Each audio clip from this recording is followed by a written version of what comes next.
Hello, everyone, and welcome to episode 30 of the Computer Business Marketing Show. Today's episode is brought to you by TechSite Builder. TechSite Builder is a hosted website builder that allows you to quickly and easily get a clean and professional website up and running for your computer business. Save time and frustration with TechSite Builder. Learn more at techsitebuilder.com. It's also brought to you by computerbusinessbreakthrough.com. Computer Business Breakthrough is an online training program specifically designed for IT consultants, taught by myself and Lisa Hendrickson. In the training, we teach you how to escape the grinding break-fix mindset of cheap clients and feast-famine finances so you can focus on becoming a truly sought-after expert in your field. This month only, get 50% off the course at computerbusinessbreakthrough.com. All right, guys, in this episode, we talk about making an impact through video on social media. How can you grab and keep your clients' attention in the distracting world of memes and cat videos? We'll talk tips and tactics to create an effective online video ad campaign. Plus, we'll discuss the importance of having a backup plan for your business and some cool things you can include in a welcome packet for your new customers. All that and so much more coming up right now.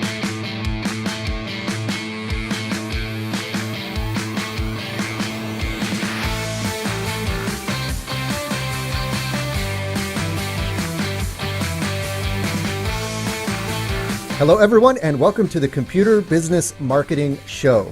This is the place to be for IT services business owners to get more clients, keep them happy, and grow your revenue. You can watch, download, and or subscribe to all shows at computerbusinessmarketing.com. You can also catch our live stream on Facebook every Thursday evening at 7 p.m.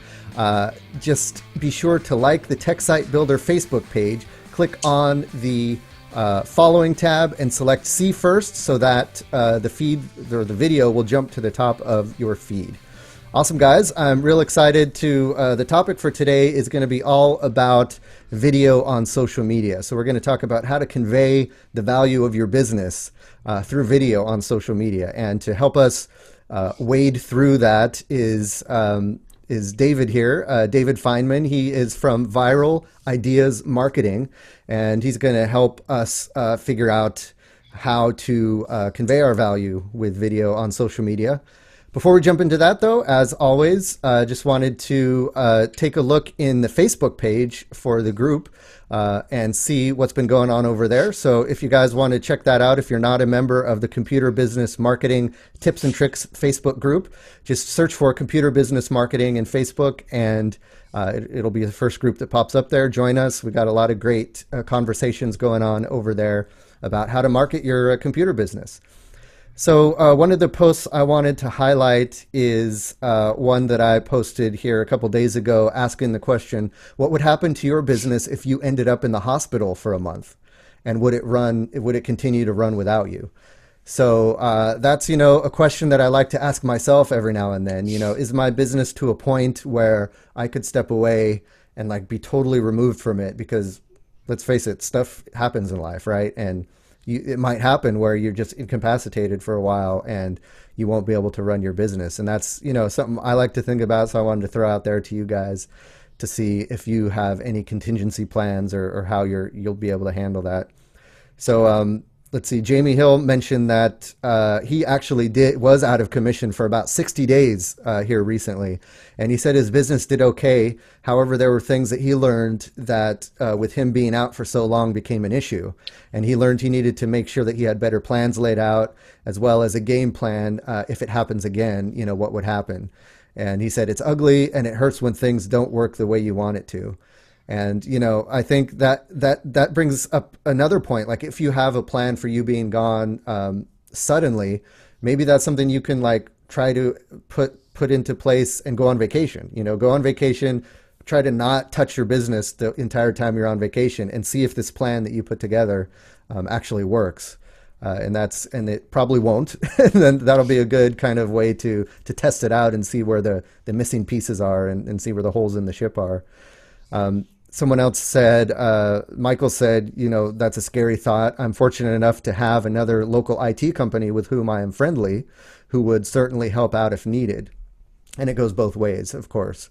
And that's, yeah, definitely something to look for. Is there someone locally that you can partner with and kind of have an agreement with them where, hey, if I am unable to run my business, would you be able to help out, not steal my clients, but have some kind of agreement where they'll just be able to help you out.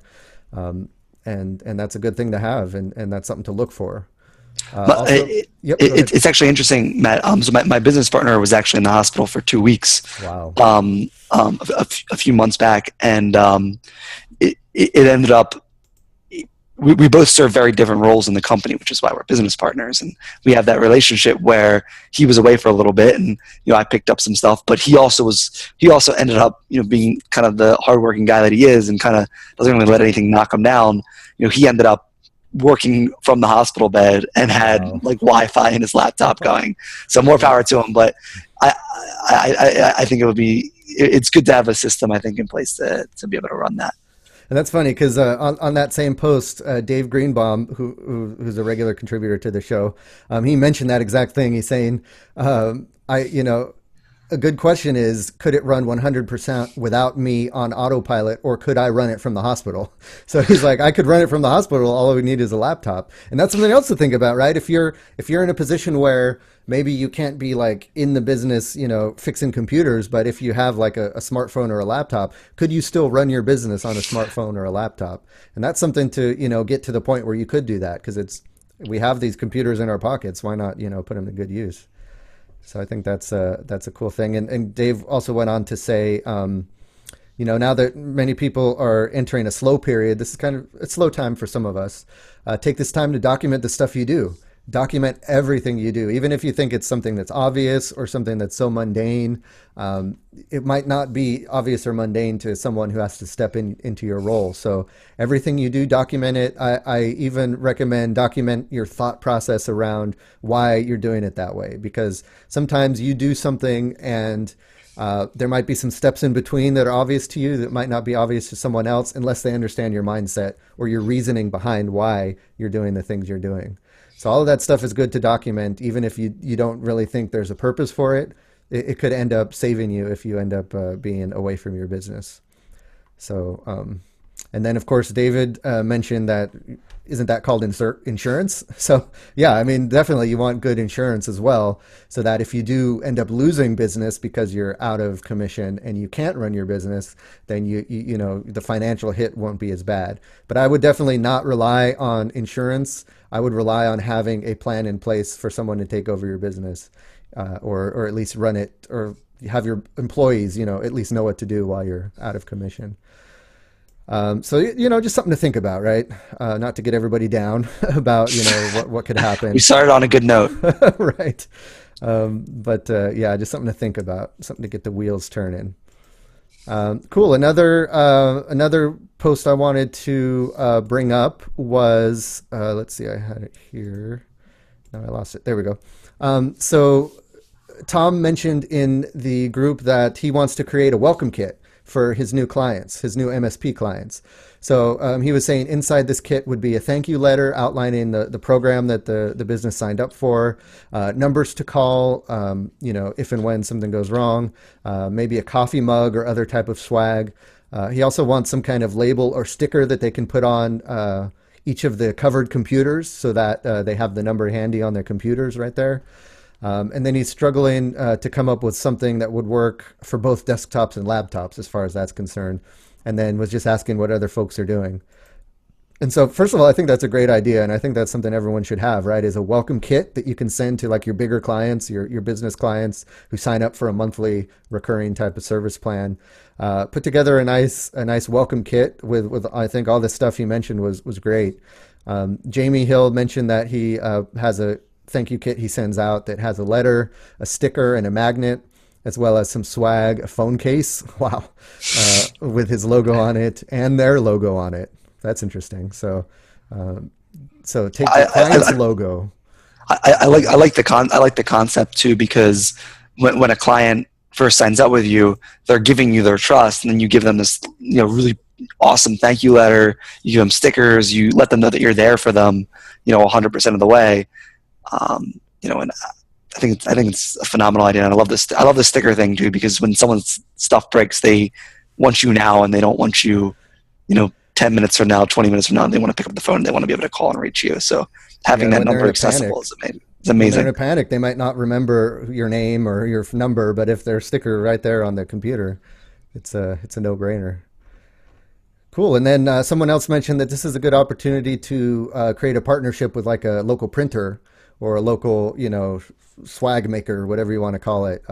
So you can get these cool items that you send your clients made and look locally, right? Because that way you can have a partnership with this printer where they have lots of customers coming in and out the doors, and you do as well. And so you always want that kind of service available to refer people to, and then they can refer people to you as well. Cool. So that's another thing to think about, having some kind of welcome packet for your big clients. Cool. So again, guys, if you want to join us in the Facebook group that is called Computer Business Marketing, head on over to that group, and you just got to request membership, and we'll let you in there. A lot of great conversations going on over there in the group.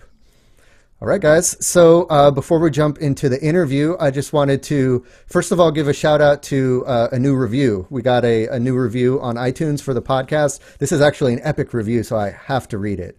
This is what he says. He says, if podcasts were restaurants, then the Computer Business Marketing Show would be that little hole-in-the-wall mom and pop type of place that has some of the best food you've tasted in a long time. This podcast is pure gold. Each and every episode is full of all those golden nuggets of information that make you say to yourself, wow, that's good information. Too bad I'm usually driving when I come across them and can't make a note. What I think sets Matthew apart is that not only is he the host of the show, he is also a business owner. Therefore, he has a vested interest in the guests that he has on the show, as well as the show topics. His interest is genuine, and you can tell that from the conversations. Matthew's shooting for success, and he's taking us along for the ride. Thanks, Matt. Keep up the great show. I mean, you couldn't ask for a better podcast review than that. That was by Clever Technology. So whoever you are, Clever Technology, thank you. That's really good. And this is my little secret, right? This podcast is really kind of a selfish thing. And I really interview these guests for myself, for my own business, to get ideas about how to do marketing for myself. And then, hey, if you learn something by listening to it as well, awesome. But yeah, that's my little secret, is it's purely selfish. But thanks for that. That's awesome. And thanks, the Mac Labs. I see you joined us in the chat, and you're here every episode, so I love you seeing you in the chat. Welcome.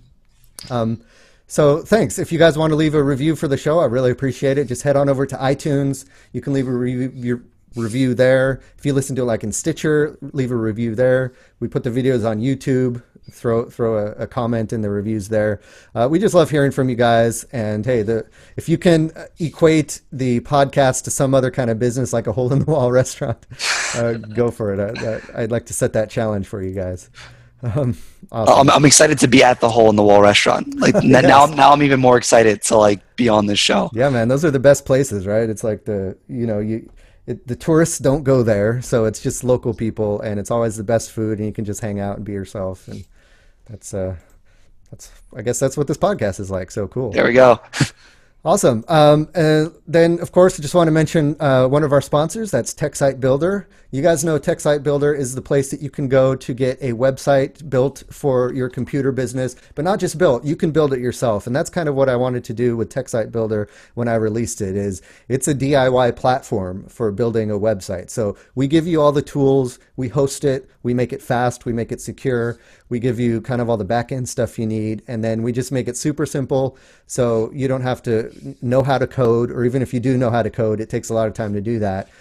It's very visual. It's drag and drop. You put together the website that you want, and we just kind of help you along with content, with images, with all of the different places to put your contact information, and we make sure that your website is effective for you. Because at the end of the day, you can have the prettiest website in the world, but if it's not taking, the people who visit it and helping them to contact you and turn them into customers, then it's pretty much useless. So that's what TechSite Builder does. Gives you a website, a platform, makes it effective, And then if you don't have the time to do it yourself, we do offer services to build it out for you. Everything from a complete website build to writing blog posts. We know that can be a drag sometimes to get those blog posts out. We'll do some of the SEO stuff, the search engine optimization stuff for you. We'll pick your keywords. We'll help create good content and all of that stuff. So, anything you need, we hopefully have a way for you to get it done on TechSite Builder. So check that out. As always, head on over to techsitebuilder.com.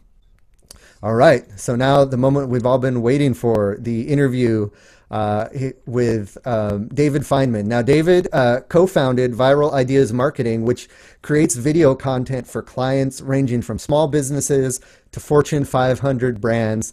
And fun fact, he also started the Zombie Run, which I don't know about you guys, but I see, posts on social media about, I've seen friends and relatives who do that, and it looks really cool. I've always wanted to do it. I think now that, David, I have you on, I'm gonna do it because I've been getting into running recently, and so that's something that I think would be a lot of fun. So we're going to talk about the story behind that. We're going to talk about what he's doing now and some of the stuff that he's learned as far as creating videos for social media. So looking forward to that. David, how you doing? I'm doing awesome. I'm excited to be here, excited to talk about some video marketing tips.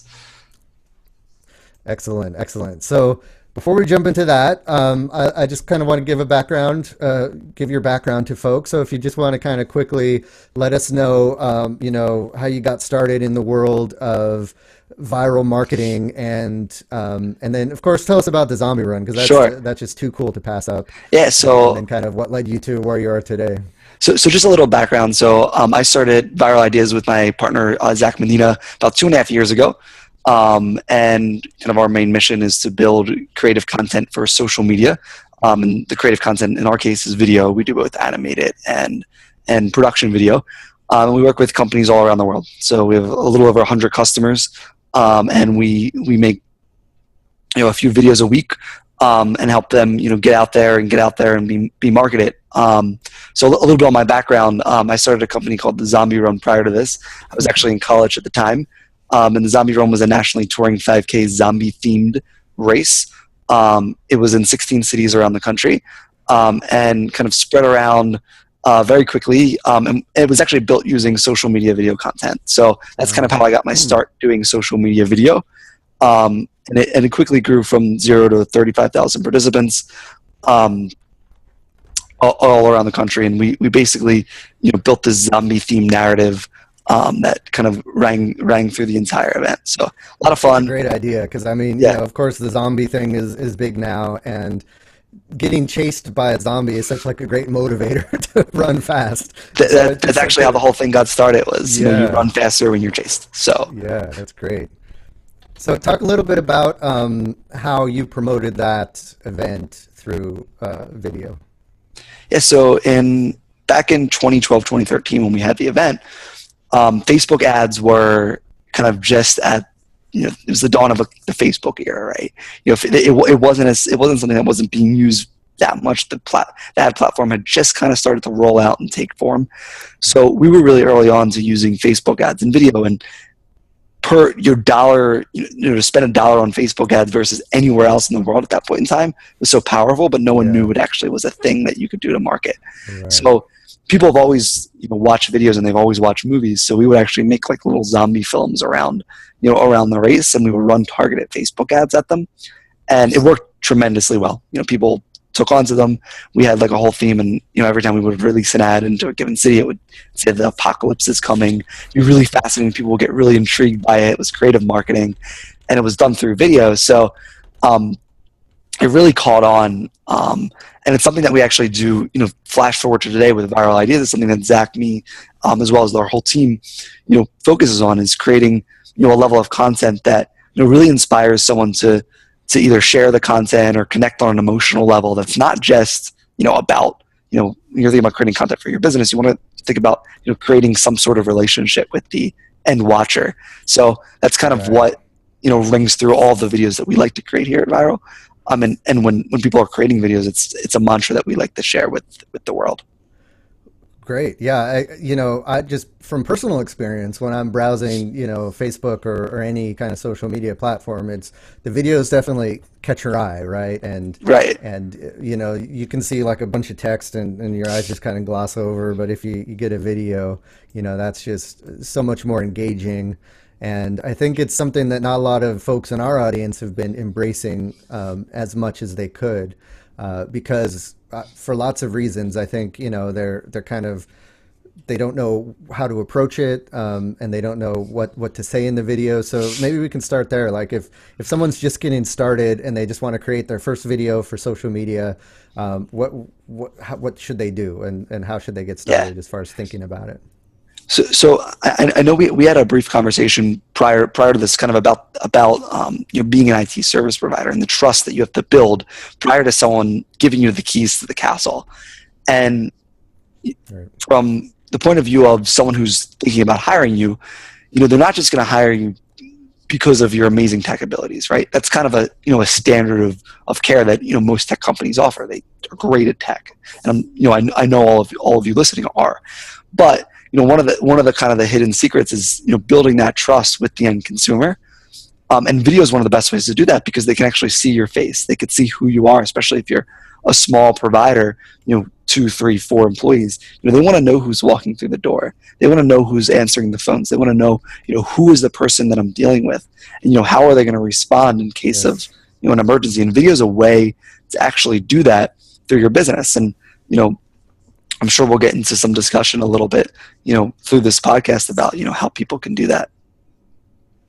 Yeah, so I mean, and what I see when people first put a video up on social media is they'll go to one of these like quick video creation services, and it's basically like a PowerPoint presentation, Right. but an animated PowerPoint presentation or something. And it sounds like what you're saying is it's probably better to instead just kind of have you there saying, hey, what's up? This is me and this is my business, instead of that kind of, because I think those are kind of impersonal, right? It's just text on the screen and it's moving around, great, but that's really not doing what you want it to do, and that's creating a connection.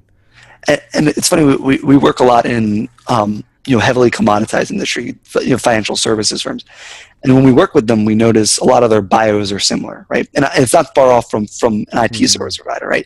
Everyone offers slightly different services, but the bios, it's always smart guys. It's always people that are, well educated, that know what they're doing. So, when people are comparing apples to apples, they're looking at the biographies, but a lot of the biographies are looking the same. Once this amazing school had all this background and everything. So what we found is the video biography and the, talking directly to the audience, creates that connection that allows you to kind of stand out from your audience. And it could be something as simple as, a talking head video recorded with your phone. But the next evolution of that, and for us at Viral, is creating, a story about your why. Why are you in this business? What makes you different? Why do you like to service your clients? What types of clients do you like to service? And really telling that story through, visual imagery and through a video. And it's not to discount the animated videos. We actually do a lot of those too. But the cookie cutter PowerPoint videos, are kind of on, from what we've seen, at least, and what's requested from our clients, is kind of on the way out, because it's not as personalized, and it's not something that makes you stand out, so to speak. Right. Yeah, and that's the impression I get when I see those videos as well. Is now there was there was a rise in those, and like everyone was using them, and now you can spot them from a mile away. As soon as it comes up, you're like, oh yeah, that's hand whiteboarder, animated video that. Yeah. Yeah.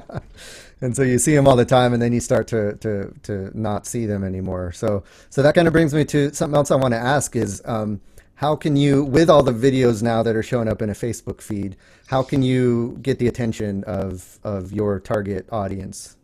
Yeah. So really when someone's scrolling through their feed, one of the main things we like to say is you have to somehow stop the scroll. So if you think about Facebook video, you think about YouTube video. YouTube's a little different, so we'll start with Facebook. But when someone's thumbing on their phone, or they're scrolling on their computer, on their laptop, you really only have 1 to 3 seconds, depending on how fast they're scrolling. If it's an older demographic, maybe they're scrolling a little slower. If it's a millennial, maybe they're scrolling a little faster. So you want to have something that's eye-catching for the first part of it. first part of the video. So eye catching could be something that's, creative and has a high production value, like maybe a high HD drone shot that, you're showing your whole city. That's something really local that would get people intrigued. Or it might be a stat or a fact that would really lock people in. Like if you've ever seen the Adam Ruins Everything videos, he usually stops on some sort of fact that's like very interesting and eye-catching and makes you stay for 7 minutes about why the prison system's all messed up. So if you haven't seen that video, by the way, it's like a really interesting video. So really hooking people in that first 1 to 5 seconds is what's going to get people watching for the next minute. Right. And I think that's really important. And that's the difference between like a Facebook video and like a YouTube video.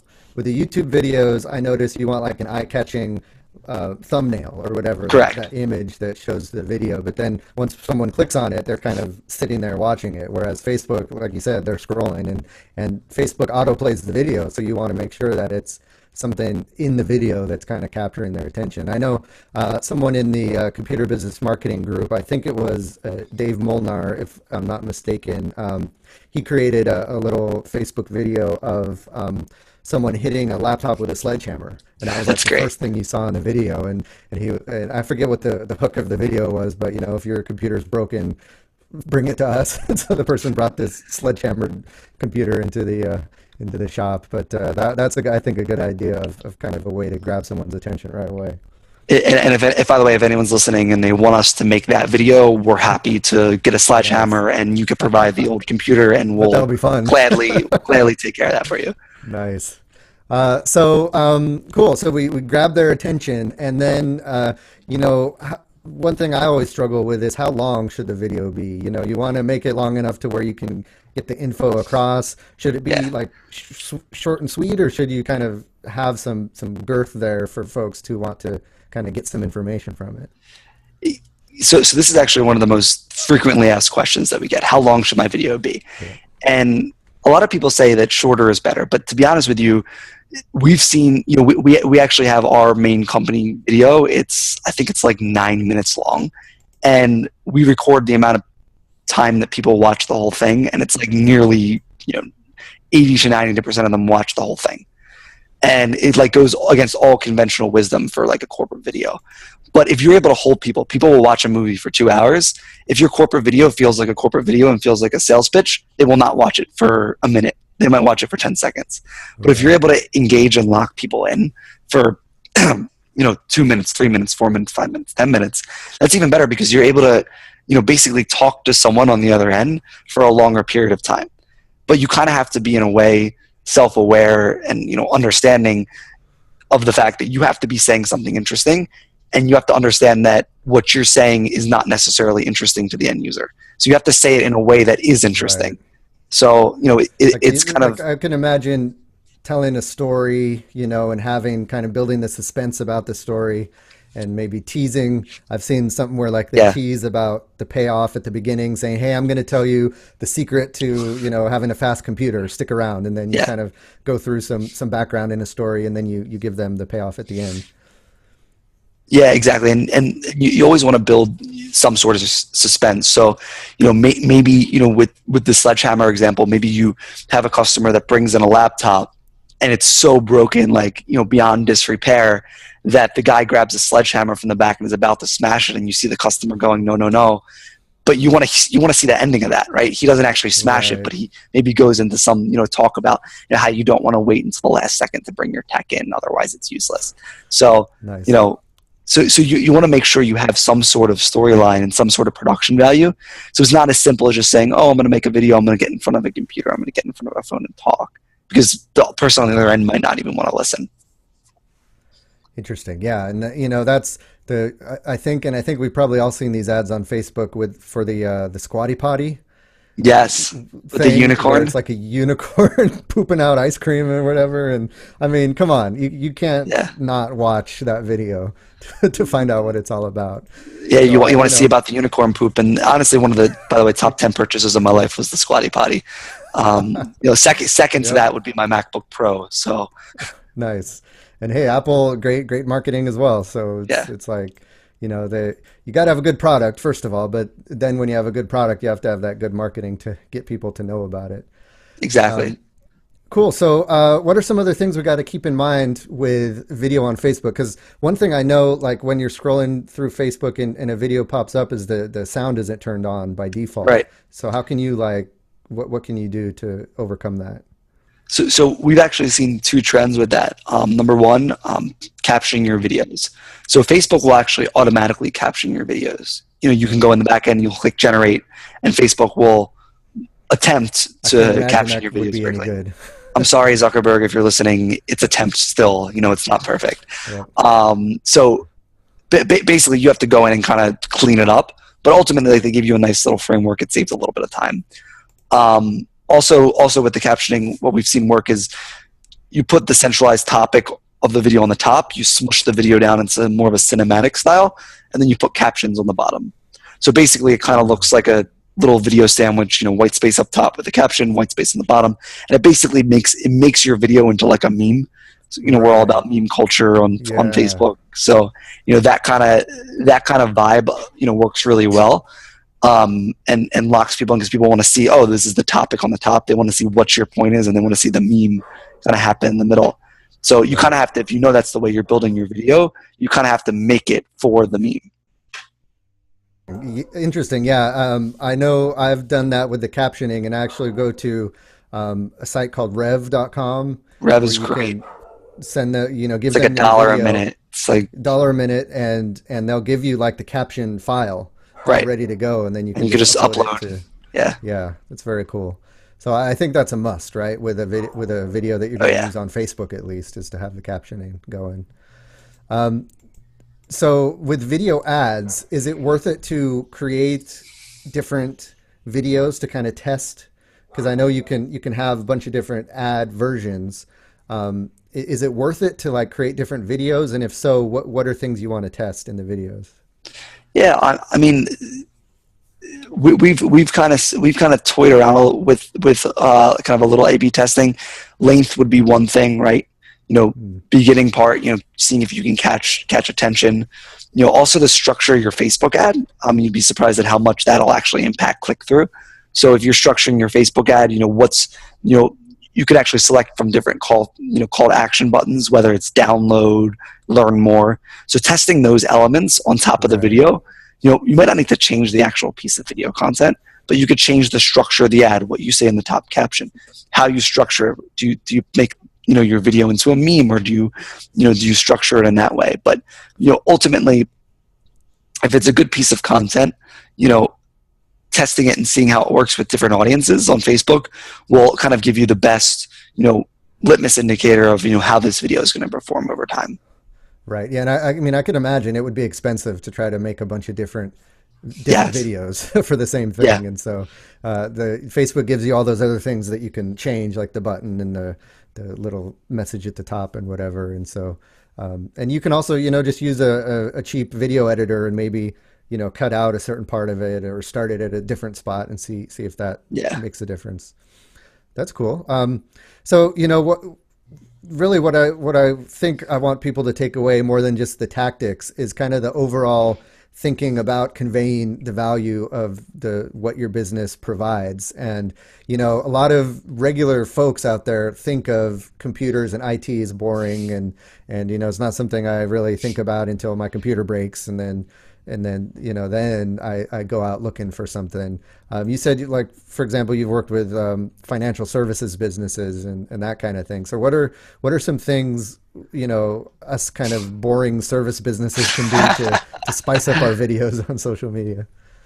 Yeah, I would say the single biggest thing that I would see spicing up is a lot of times when we're working with financial advisors or we're working speaking with IT providers, they start with the features and the benefits, and they start with the complexity, of things, right? So we're working with an IT service provider here at Viral, and what we love most about Ray is the fact that he can break down this complex topic of cloud computing and how a NAS server works and how all this stuff works into very simple language that we laymen can understand. So I think when thinking about it from a thesis point is, why should someone buy it more so than the features? Should they buy it because it makes their life easy, right? Because that's what, that's the message that, when Ray was in our office talking about the NAS server, he said, this is going to be really easy for you to shoot this right up to the cloud, right? And back up all your files, all the media stuff that you guys work on. So when he's explaining that, it makes sense to me, as a business owner, why I need this. The rest of it doesn't make sense. I don't understand the difference between the different AWS services. I don't understand what a NAS is kind of still. I just know it's like this thing that sits there and I plug it in and I shoot it up to the cloud. I still don't really know that, but I know it functions in the way that I need it for my business. Yep. So that's why I want to buy it. So, right. When thinking about creating the videos, you want to break it down and you want to show someone why they should use a specific thing, not the specific what of the features, because that's the stuff that everyone can talk about. The why is kind of what differentiates the ones that get a lot of business from the ones that do not. And would it make sense to also do like a quick tip, like maybe not even a pitch for your business, but just saying, hey, something that you think your target audience might, be interested in, like, of course, the all the data breaches that are happening and all the security issues and stuff. Maybe just throwing together a quick, quick tip video, and not only putting that on your page, but making an ad out of it. A tip is one thing, but I think to further your point, it's a great idea, but make a story around your tip. Okay. So don't just say, here's a tip, put more, use an antivirus software on your computer. I'm making something up. I'm sorry, the tech people that are going to attack me in the comments after this one. But you use an antivirus software. Let's say that's a tip. Maybe you could tell a story about a time where a client didn't use an antivirus software and paid the consequences for it. Maybe there was a data breach. Maybe they what's the one where the ransomware, maybe there was like a ransomware case that you dealt with, and tell that story, because that's going to be what they remember, not put an antivirus software on my computer.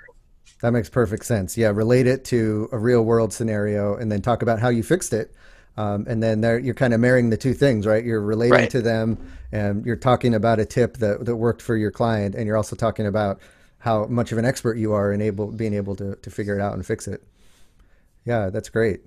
Another thing that I know that are on videos are, at the end, they talk about having a call to action or something like that. What are your tips around that? Should it be, visit my website? Should it be like my page?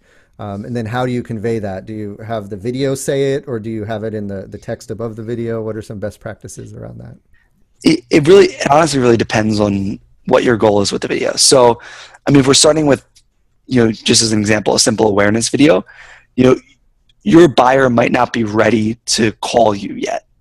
So when you're thinking about if they met you for the first time, they might want to, learn more information about your product. So maybe they'll want to go over to a blog and do a little bit of reading, or an infographic that you've created, or maybe it's something around those lines. So, at the end, maybe at the bottom of the funnel, maybe it's a testimonial video you put together with a client story.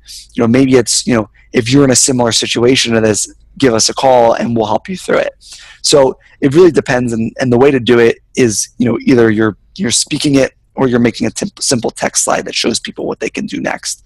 Or in a Facebook environment, even, as we were talking about before, you can give them, a few different options, if you're running a Facebook ad of, learn more, download here, whatever it might be, to kind of get people to the next step. Cool. And I like in videos when they point down to the button that's below the video, just be careful. Click here to subscribe. Facebook changes where the buttons are, and then you might end up pointing to something that's not there anymore. If you haven't subscribed to Matt's channel yet, click here. It's somewhere around here. Just somewhere up there and do it. Yeah, because I've seen that on YouTube where they move stuff around, and then an old video says, "Hey, subscribe over here," and then the subscribe button's up here, and it looks silly, but it's something to think about. Cool. So I think we're to wrap the show up here. Can you kind of let folks know a little bit more about what you do at Viral Ideas Marketing, and maybe if folks are interested in getting some help with their social media videos, how you could help? Yeah, sure. So we create video content for social media and online, web videos, YouTube videos, you name it. If it's online, we probably have created something for it. So website's viralideamarketing.com. Would love to hear from some of you, even if it's just bouncing ideas. Love to help people out. So you can just reach me right through the website. Cool. And we'll have a link to that in the show notes. So guys, definitely check that out. Hey, David, thanks for this info. It's a lot of really good stuff. I think a lot of actionable tips that we can kind of put, to use right away. And then if we need further help, we know where to find you. Thank you so much. I appreciate you having me on the show.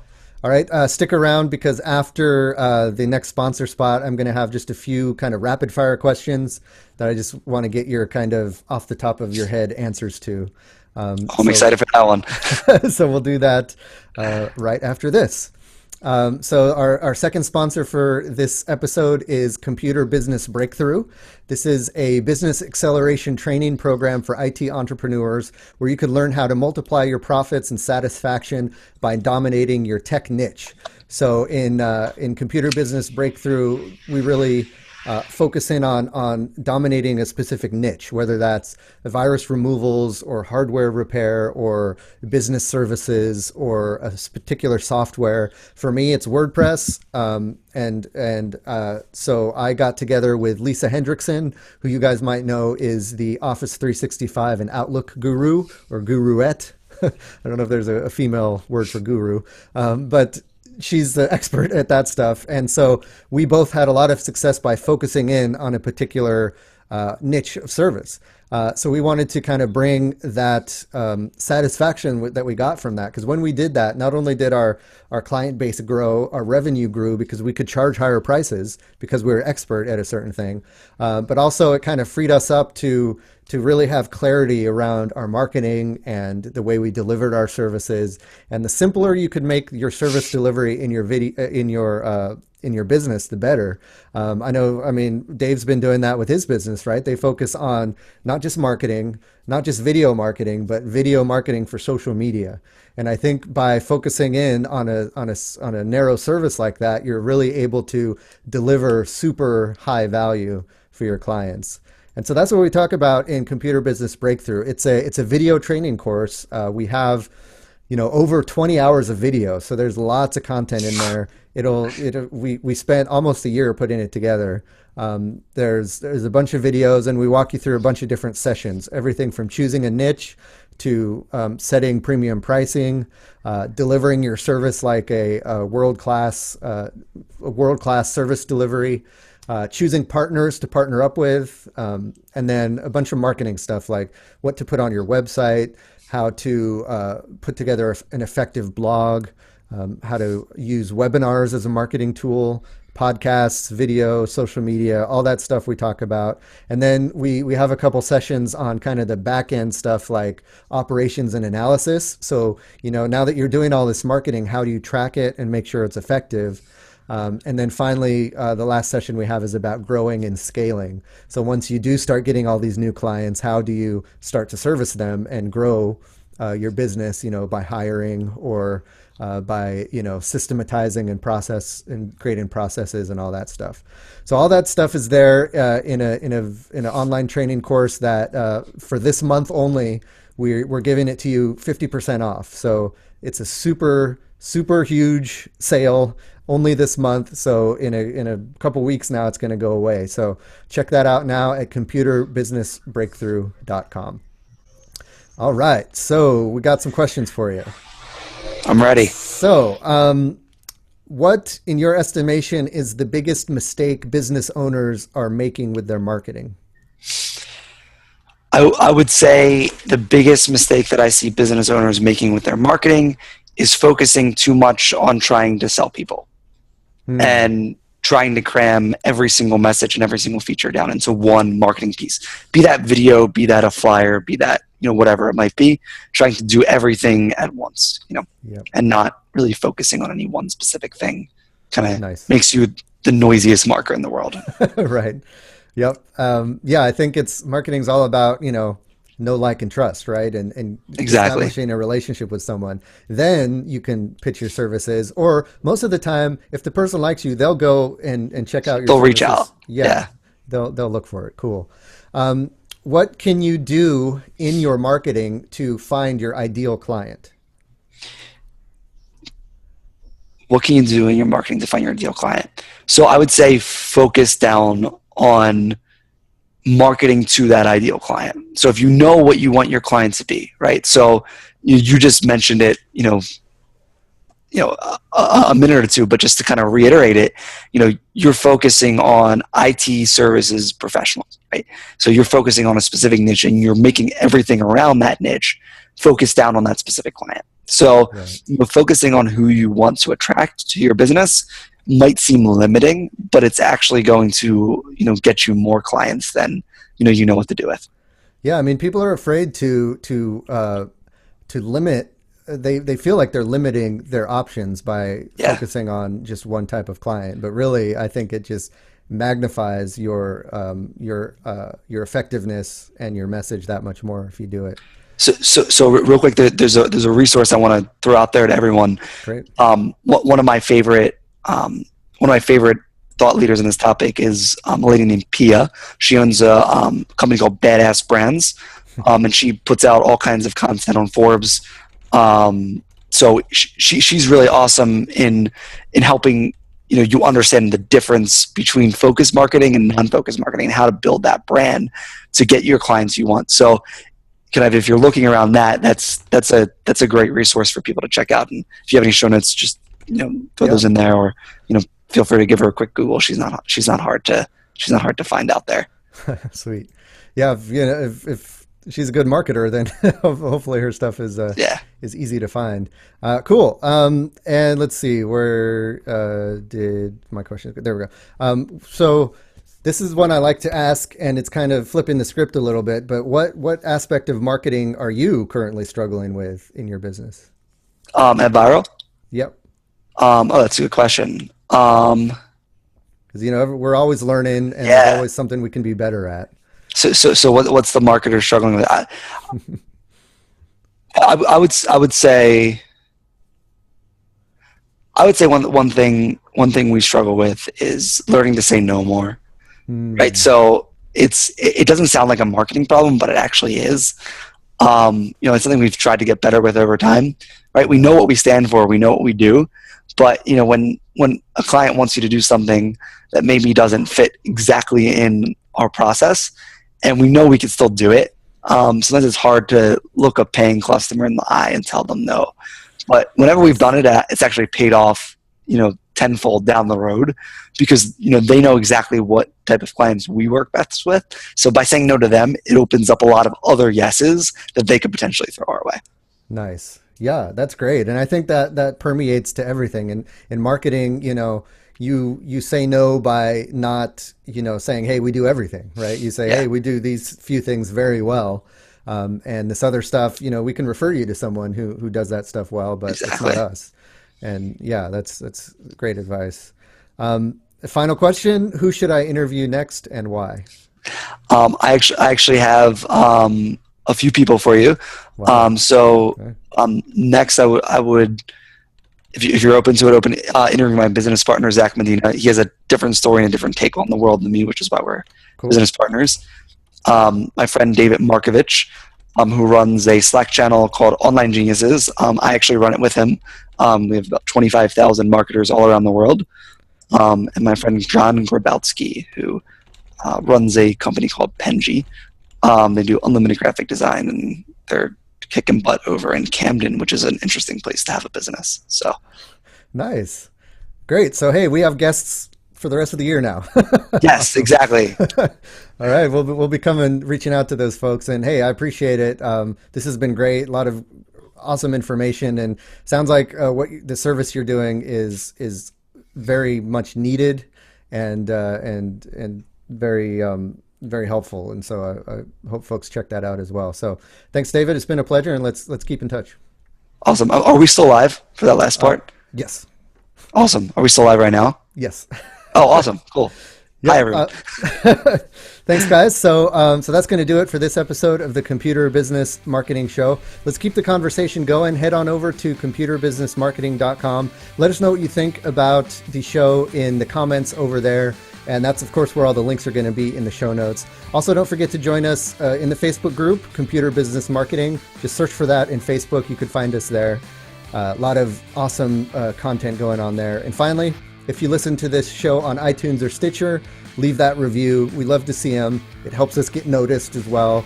And all the feedback you leave us is greatly appreciated. Finally, don't forget to check out our sponsors. That is Computer Business Breakthrough and Tech Site Builder.